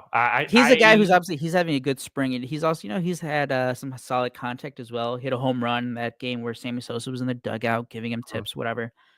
But man, he's just never really able to get it together. He just hasn't hit. I know it's not how many plate appearances does he have? Let me see. I mean, 201 career plate appearances. He's got a 189 career average, 531 career OPS in 201 games, 497 at bats. So I mean, he's got a decent body of work, a full season, if you will, over 1, 2, 3, 4 seasons, because he had 10 at bats in 2021, 52 in 22. Yeah, like last year was the most that he's ever, and I guess he did do better. Keep saying at bats games. He had a 73 WRC plus and 278 plate appearances, but he only hit 222. He had a 303 on base, I mean, the walk rate was all right, 9%. Strikeout rate was not. It 19%. I mean, it's not outrageous. That's true. 54 But it's just like, but 250 at it's a slappy hitter that you expect to hit for average, who doesn't hit for average. Like Right. I just don't. I don't mind that the Cubs tried it. I just don't see. I don't see the vision there. You know what? You know what's really strange? He is 14 career stolen bases. He's been caught stealing 13 times. He's That's a 14 lot. of 27. Like, oh That's my a God. lot. Stop running or get a better jump. Or what's the No, deal that's here? the thing. I remember when the That's Cubs did that bad. trade. I remember when the Cubs that did that trade. The Cubs AAA announcer from the past few years, Alex Cohen. He's like, like this guy, at least at the AAA level, was like a demon on the base pads. I have no idea what the hell's been going on at the major league level that he's been caught half the time. Was there an exorcism, perhaps? Major league level. They brought in Zelda Like, Rubinstein. did he just have the green light? Yes, half. And he's like, Yeah, no, half. you know what it is? It's like shit. As a guy who again has struggled to get on base, again a 303 on base percentage, did he just take any advantage that he was on base? He's like, I need to steal now because I might not get on base for another 3 games. It's not an if, but a when. He got on base. Ah, shit. Here he goes. Because apparently he has great speed. I mean, he has looked fine defensively. He's played center field. He's playing the outfield in spring training so far. He's played at shortstop. He's played at second base. I'll give him credit. He has versatility. I remember I tweeted out a couple weeks ago. I'm like, I have no idea why the Cubs like Vidal Brujan. And I'm like, all right, fine. He can play a lot of positions. He's been decent. Fine. But I just don't know if he's ever going to hit enough. But again, maybe does that matter? Because are the Cubs ever actually going to ask him to start multiple times a week? Or are they going to treat these guys as strictly Vidal Brujan, you're going to start maybe one time a week. All we're going to need you for is to pinch run in the eighth inning for Seiya Suzuki, and then play defense in the ninth. Like, is that going to be his role? If that's his role, okay, I can take it, I guess. But man, I get too many flashbacks from the past couple of years. Really, it's like Nick Madrigal starting, Patrick Wisdom starting. It's like, oh God, why do you have all these below average players taking up half your playing time? And again, he's a bench player, so he shouldn't. So maybe if that's his role, if it's pure old school 26 man on the roster, fine. Yeah, I'll concede. Courtesy runner in the top of the 10th. Right. Because he creates havoc. No, it's like Justin Turner was the DH that day, and he was the last to bat. It's like, you know what? All right, it's the 10th inning. We need to get some speed at second. Yeah, I mean, but Workman's numbers. I mean, the only real rough stretch he's ever had in his career was that the second half of 2023 when he got called up to Double-A. But then last year in 2024 at Double-A, he was an absolute freak. Well, the interesting thing about him is that he stopped switch hitting. Right. Last year. Difference. Right. Yep. He actually focused on just going from the left side, using his dominant eye, that right eye, and that hard, strong front side. So I think that he strikes out a ton, but I don't care. Like, honestly, I love the fact that he's a left-handed bat that has power. He can be your Patrick Wisdom. You need a one swinger coming off your bench. You need a guy that can go up there and maybe in a bind just come out of their shoe, and he does come out of his shoes and his helmet to go up there and get that one swing back in the ball game kind of thing. And I like that over, as much as the Cubs have plenty of small ball guys. To be honest, you don't need much more beyond. Yeah, like Shaw, like PCA, they already have Warner. Birdie. Like John Birdie is already your backup, speedy, can play multiple positions guy. You need your bopper. You got to have a bopper. He's just not an everyday player. That's all work. And I think Workman is built for that. And then Workman, again, spring training. I didn't see his work last year at Double-A in the Tiger system, but from what I've seen when he started at third base, he seems like a natural great glove at third. He's making the short-handed picks. He's strong throws across the diamond. He's made every play there. He looks like it's like, okay, if he has to start a game or two at third base, you can trust him to make every play. I'd say great. He's in the lead. Mm-hmm. So again, still a lot of March left, but these guys are going to get a lot of opportunity. because I think you'll see the Cubs, the core veterans, they're going to get their at bats, but then they're going to taper off, getting ready for Japan. And I think those guys will have a couple of days off after Japan because you're going to want to jet lag the hell out of yourself. So those guys are going to get the opportunity. So I think that you're going to see it develop, and where you're sitting at the in the latter part of March, that's when you can make your decision. But so far, I've loved what I've seen from Workman's fun. Like when he's hitting, I literally will try if I'm not watching the game already and I see that I happen to catch the fact that he's actually up. I'm wherever I can kind of peel off and throw my phone on and watch the at bat. I'm going to do it. I love he's an exciting guy to watch because he doesn't get cheated. But I don't know. It just seems supernatural. I don't know. I don't know. I dig. I'm a big Workman stan. I think at this point, I'm building myself up in this. He can join elite players that have gone from straight from AA to MLB, like Juan Soto. Yeah, I just want him to make the opening day roster so I can tweet out that list. It's like I forget. It's like a couple like huge Miguel Cabrera, a few other guys. I just want to add him to that list. It's like, hey, trending upwards. All right, let's get to our opening day roster predictions against the Dodgers. For Cubs start the regular season, 2 games in Japan, March 18th and 19th. So obviously we know one guy's not going to be there, Nico Horner. So this would be, I'll start with the starting lineup, and then we get to the bench and then the pitchers. But this would be my starting lineup for that first game against Yoshinobu Yamamoto. Ian Happ leading off. We've seen the Cubs. The Cubs have pretty much done this top 3 the past week when most of the regulars have been playing in spring training. So I think it's a fair assumption that this is going to be the top 3 in the regular season, at least to start things off. Ian Happ in left field, Kyle Tucker in right field, Seiya Suzuki batting third at DH. Then at the cleanup spot, I have Michael Busch starting at first base. I have Dansby Swanson at shortstop batting 5th. Now here's one. You mentioned him earlier. You had him in the bottom lineup. I think we might be sleeping on Pete Crow Armstrong because I have him batting 6th. I think he can be more than just an average hitter. So I have him 6th right off the bat, opening day. These next few guys, you can interchange them. I kind of liked your thought process with Matt Shaw, but just for my original write-up here, I got John Birdie 7. But I think I would switch it here. I think I would have put Matt Shaw 7th, Amaya 8, or no.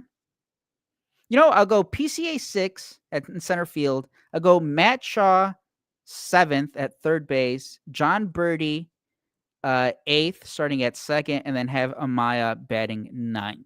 That would be my starting 9. And then I would have a bench of Carson Kelly, backup catcher, Justin Turner, Gage Workman, and then for now, you would still have Bruhan as your 26th guy, or your last guy on the bench there for me. Kevin, what do you have for your starting lineup? I'm actually writing it out right here. Remember last time I did this and we had like 3 second left basemen. fielders, or whatever the fuck it was. So I didn't write it down. I was trying to go off the top of my head. I love Ian Happ in the leadoff spot just because of currently today, opening day. I don't think he'll be there by the end of the season. I think PCA will eventually get comfortable enough where they're like, all right, that would be an amazing development. Shift, right? So I got Happ there. Let me look at my diamond. Hold on. All right. So Bush, Birdie, Dansby, Shawsky, Happy, Tucker, and then Tuxie. All right. Should we call Kyle Tucker Tuxie? 1, 2, 3, 4, 5, 6, 7, 8, 9. Oops, I did this wrong. See, this is why I write it down. No. Don't forget the DH. Right. And then obviously opening day, Shota Imanaga will be starting for the Cubs. But I think the Cubs are going to have, all of their starting pitchers pitch in that series, or at least maybe an inning for those 4 or 5 guys. Matthew Boyd probably gets in there. Colin Ray maybe. Oh, I'm so stupid. I can't count. My God. All right. So we'll get. You know what, Kevin? I'll give you a few more time. I'll go to my. I just said Shota. So the pitchers on that opening day roster, After Shota, you got Justin Steele, Tyon, Boyd, Ray in the bullpen. I do have Ben Brown in there. You got the lefty Caleb Tilbar, Julian Merriweather, Brazier, Porter Hodge, Eli Morgan, Presley. And at this point, I still have Tyson Miller in there. But I do think maybe that's a guy right now, maybe a little overreaction, but Tyson Miller on the fringe there. But I still think he makes the opening day roster there. So Everybody gets a nickname. Those are my 26. Praz. You got a nickname. All right. So Praz is just like Tucky. Well, I think did MLB managers get it from hockey coaches, or did hockey coaches get it from MLB managers? Because all these nicknames, you just add a Y. I mean, baseball's been around longer than ice hockey, but not as long as field hockey. So I'm not. But what about nicknames? Sure. There were actually for field hockey. Is the king of nicknames. You're right. Sitting Bull. No, but here's the thing. But when did MLB nicknames get so lazy? That's my question. Mm-hmm. That's what I'm saying. How about when they stopped putting their nicknames on those Oh, the Players Weekend Weekend jerseys? Yeah. Shit. Still never got my weekend. I will still never forgive MLB for the 2019 when it was just all white uniforms and like all gray, I think. And the Cubs got swept at home against the Washington Nationals, and that ruined their playoff chances. What? I'm still mad because Chasen chose his dad over me for his first Players Weekend. Oh, wow. Son of a bitch. No, betrayal. I guess Doug will get it. That's fine. KB had. All right, Kevin, what do you got? Starting line. Right. Yeah, so my math was shitty, so I actually had it. That was fine. I got Ian Happ in left field. I think I just like the fact that he grinds it. Now, I am a preference guy of your best bat getting as many opportunities as possible. And if you're going to start with Happy, you can either go Seiya in the 2-hole or Tucker in the 2-hole. I want those two guys maximizing their at-bats. I want those guys getting an at-bat in the first inning. I want guaranteed at-bats for those three guys, period. So you can go Tucker. I like Tucker in the 2, personally, and then Seiya in the 3. And then I like Michael Busch in the 4, Dansby behind him in the 5. Right now, currently, we got Birdie in the at second. I like Amaya in the 7 because Birdie's more of a vet. He doesn't need the protection as much as a rookie might need. So Amaya in that 7. I like Shaw in the 8th, and I want Pete Crow-Armstrong in that second leadoff in the 9-hole. This is the reasoning, though, is that Pete Crow-Armstrong is in the 9-hole. PCA's there so he can learn how to be that second leadoff, so that as he adjusts and he shows that he can handle the daily grind of 162 games, roughly around the All-Star break, you can start looking around and say, hey, what if we were to put PCA in the 1 and then we push Happ down to the 2, Tucker to the 3, Seiya to the 4, down. If he gets to that point. The problem is, until he gets to that point, you need that veteran Ian Happ to go up there and grind at bats. And PCA, when he shows that he's ready for that, you can make that adjustment. And everything just trickles down. In fact, at that point, you could actually move Shaw up in the lineup too, I'm assuming. I don't mind putting Amaya in the 9-hole after that. PCA is just, if he's not going to be in the leadoff spot, I have to have him in the 9-hole. That's me. That's my own personal preference. The second best leadoff guy, the second fast, the guy that really is going to be a leadoff guy one day. Can you imagine? I'm sorry, Shaw, you roll over into a double play, hit a hard hit baseball, innings over, top of the line, next lineup turnover. You got PCA to Happ to Tucker to Seiya to Swanson. That's a lot. Mm-hmm.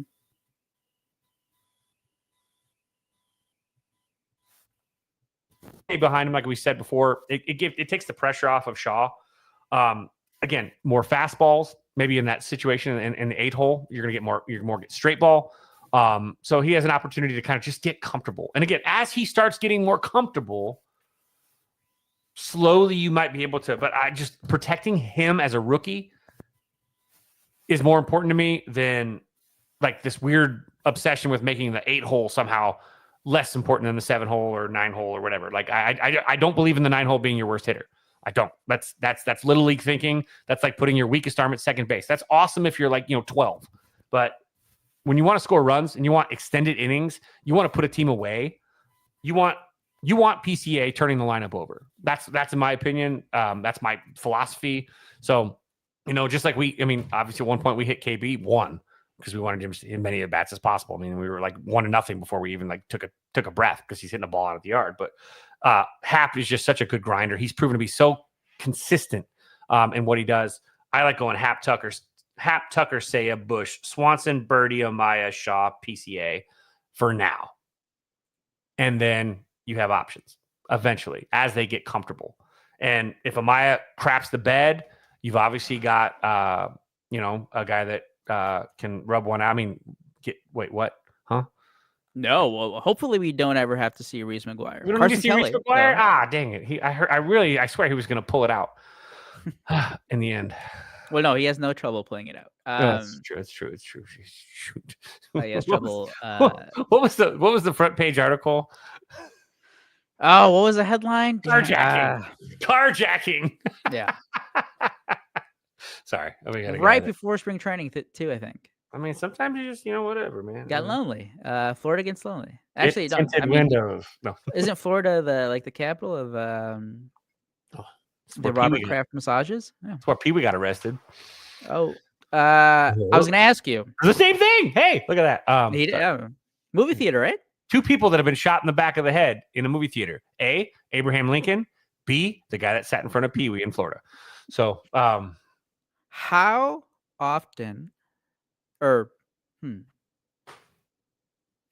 do you think Craig Counsell mixes in Justin Turner into the lineup on a weekly basis? Because it's a veteran guy who you signed to a $6 million deal.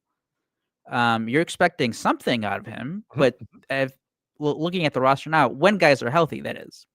When guys are healthy, the lineup is pretty much already set. So how do you figure that out? Well, I look at it this way too. You get a situation, maybe the matchup's better in a birdie spot where you can pinch hit Turner for birdie, and then shift Shaw over to second, and then Turner takes over at third. But he's really hasn't played third in like fucking 2 years. So really, I don't think I want him playing third. You're looking at left-handed starters. Although Michael Busch needs, I'm sorry. That's tough, Kevin. That's why I brought it up. That's why I brought it up, Kevin, because the automatic answer that, like, if you throw it out there, it's like, oh well, he'll start against lefties. Yeah, but I need to see if Busch can hit lefties. What if he can? Like, you're gonna start Justin Turner for Tucker, right? You need to see if the guy can actually hit lefties, and he actually statistically, their numbers are pretty good. He was a better hitter against lefties than Patrick Wisdom was last year. And what are his numbers? Let's see if I can pull this up. I feel like he was like a fairly... He started off. I do remember he was great in the first half, and then the second half he was bad. Let's see these splits. Versus a lefty. He actually has a better batting average against lefties than righties. He's got a 712 OPS. His on base percentage is 6 points lower. That's it. His slugging is his extra base stuff. Because he only had 100 plate appearances against lefties, but in those 100 plate appearances, he had 23 hits, scored 16 runs, 6 doubles, 1 triple, a homer. I mean, so he had 8 extra base hits, took 8 walks. I mean, he's not terrible, but I just want to see him. He had where's his OPS plus? His OPS plus looks like it was 101. Am I reading that right? Against lefties? That's like major league average. Shit. I don't know. I just want to see him against them. He should get a chance to at least prove that he can't hit against lefties. But I'm sure you're going to see Craig Counsell do the Patrick Wisdom thing, but Justin Turner's a better Patrick Wisdom. So I guess I'll put it that way. Justin Turner pinch hitting for Michael Busch isn't as big a drop off as Michael Busch being pinch hit for in the 5th inning by Patrick Wisdom. So I think that makes it a little bit different, but I think I have a bad feeling that Counsell is going to do the old, it's a lefty. So Justin Turner, you're starting today. And maybe that was something that was promised to him. Because Seiya's not pulling out that lineup unless he's, going the outfield and giving somebody else a blow. So I do this. A problem to have if Turner's being a veteran hitter. Maybe Ian Happ gets a day off, or like he at least doesn't start against the lefty. Because I know he had some better. I think he had, at least at some point of the season, he did have better numbers against lefties. But overall, he's not so great against left-handed pitchers when he switches to the right side. So maybe there's a situation where Seiya goes to left. You still have PCA. Then you have Tucker, or PCA gets a day off against a tough lefty. There you go. Did you see it, by the way? It was random. Seiya Suzuki started in center field in spring training earlier this year. Ian Happ's actually worse against lefties in 2024 than Michael Busch was. So yeah. Oh, he struggled, yeah. Yeah, his on-base percentage is 30 points lower. His slugging is lower. So actually, you might want to consider Justin Turner pinch hitting for Ian Happ instead of Michael Bush. But who has better coffee? But you're not going to ask Justin Turner to play left field. No, you're not. No. By the way, I'm looking up here. Justin Turner, in his career versus left-handed pitching, 275 batting average, 359 on base, 462 slug. That's an 821 OPS, 125 WRC plus. Pretty damn good. That works for me.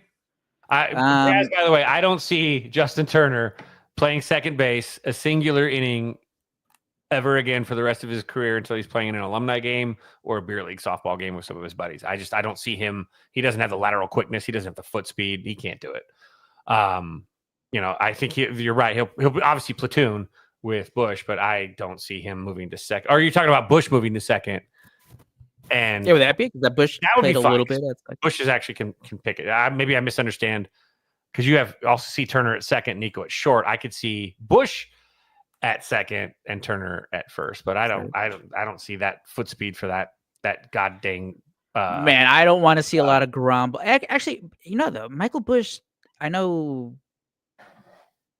he struggled before in the other infield spots, but I mean, he's just looked so much better athletically at first base last. I honestly, I think it's been since April of last year. Turner at second, Bush.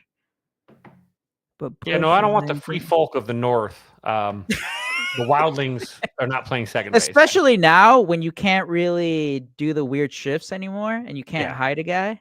He's 2 steps and a dive, and that's about all he's got for you. I'll be honest.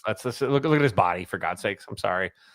Something we got to call a spade a spade. He looks like he is actually shaped like a spade. At this point. So Kevin, we are now. He better not shave, by the way. He better come in with a fucking Viking beard. Anything less than that. He's taking over the Mike Napoli beard. Nice beard on the team. Roll that shit down to your belt, bro. Walk out there like ZZ Top. Own it. Sorry. We're less than 2 weeks from that opening day game in Japan against the Dodgers, March 18th. I think, when we talked a couple weeks ago, and we were talking about the players that are on the roster now, the talent on the paper, you were feeling a lot better compared to the start of the 2024 season. How are you feeling now, a couple weeks out from those first couple games? Still feeling kind of optimistic? Not really optimistic, just you feel good about this team. All right, so we're in the trust tree, all right, with Frank the Tank and the therapist and Frank the Tank's wife. He's just finished. He's just finished talking about what kind of underpants he thinks that the lady's wearing. Maybe she's not wearing anything at all.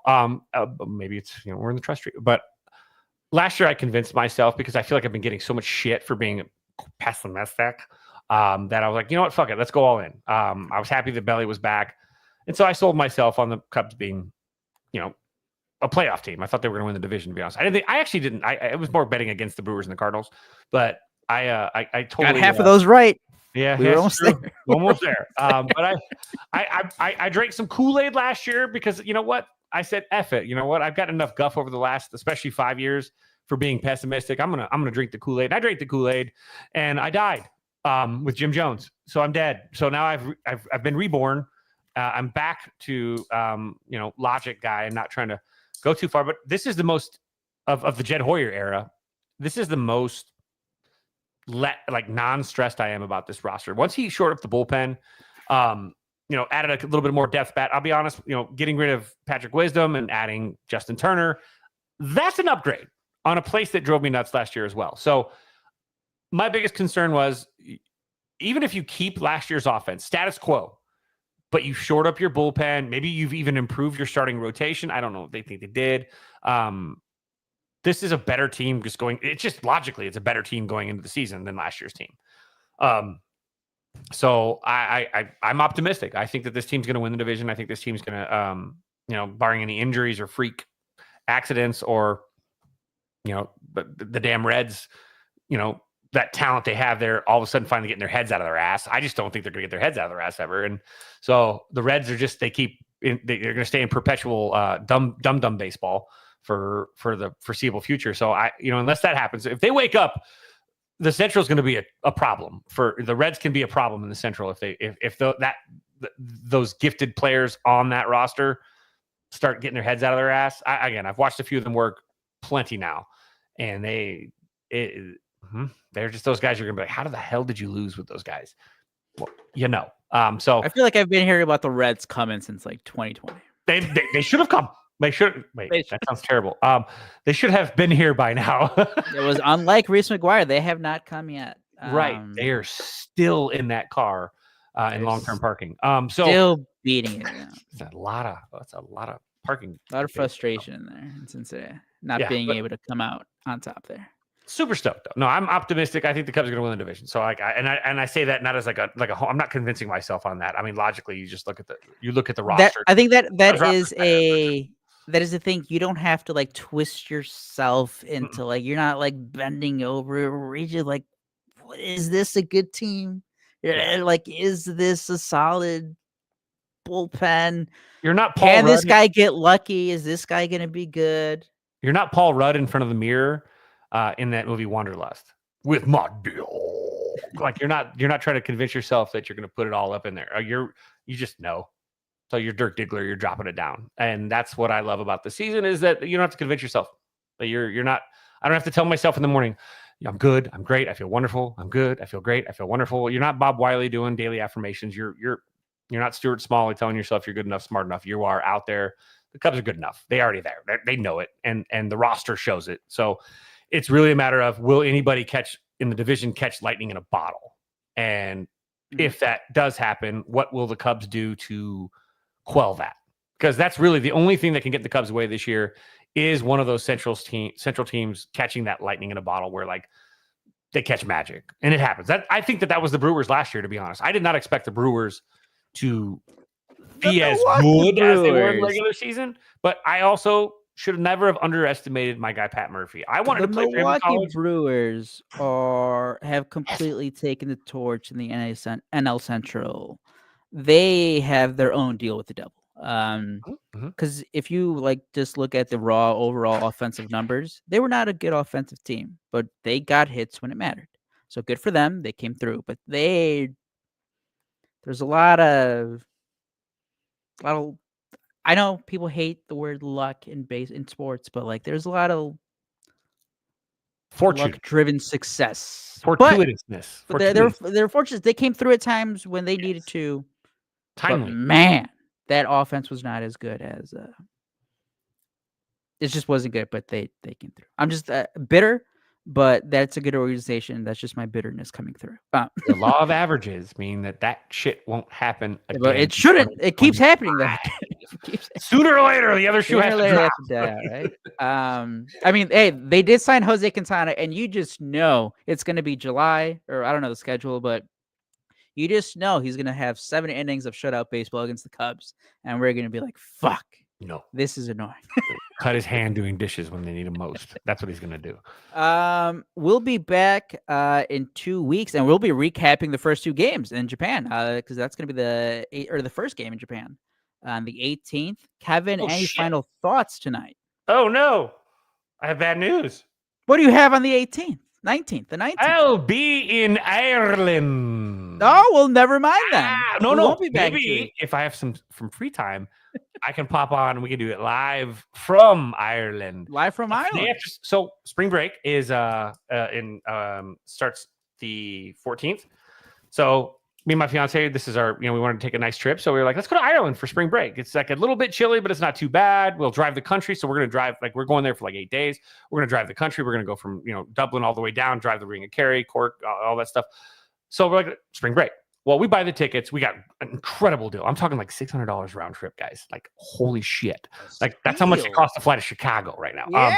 So got this, and then Carrie used a bunch of points to get a bunch of hotels booked, and so we're staying at a Holiday Inn in fucking Dublin. I don't give a shit. Maybe it's the Holiday Inn. Anyway, so we're driving. We're gonna do those, and we got it really cheap. So then we look at the calendar, and we're like, wait a second. Oh, March 17th is St. Patrick's Day. Yeah. So we're gonna be in Dublin for St. Patrick's Day. That should be interesting. For what I'm told, it's just a bunch of drunk Americans puking. So I'm like, it's basically like going to a Sox game, so it's fine. in the parking lot. But we're gonna be there. So yeah, but I can maybe like, if we can, I would love to actually be able to do that. Is because on the 19th we're gonna be in Killarney, and that'll be what? Hold on, let's actually see. Let's ask AI. What time is it in Ireland right now? So it's 2:56 a.m. So I'd have to, I'll be just coming in from the pub. Be great. Carrie can go to sleep, and I'll just hop on the couch and we'll try something. I don't know. That would be bold.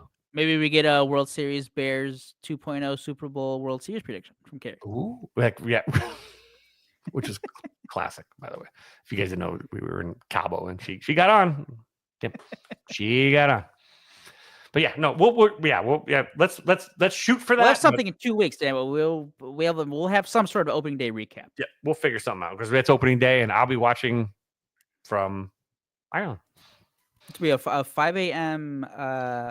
first pitch, or like around 5 a.m. first pitch Chicago time. Those Japanese games. It might actually be like it brings me back to I remember getting up for the World Cup in 2002, getting up in the middle of the night to watch those games when it was in Japan and Korea. So nice breakfast and baseball, not too bad. Any final thoughts here as we sign off?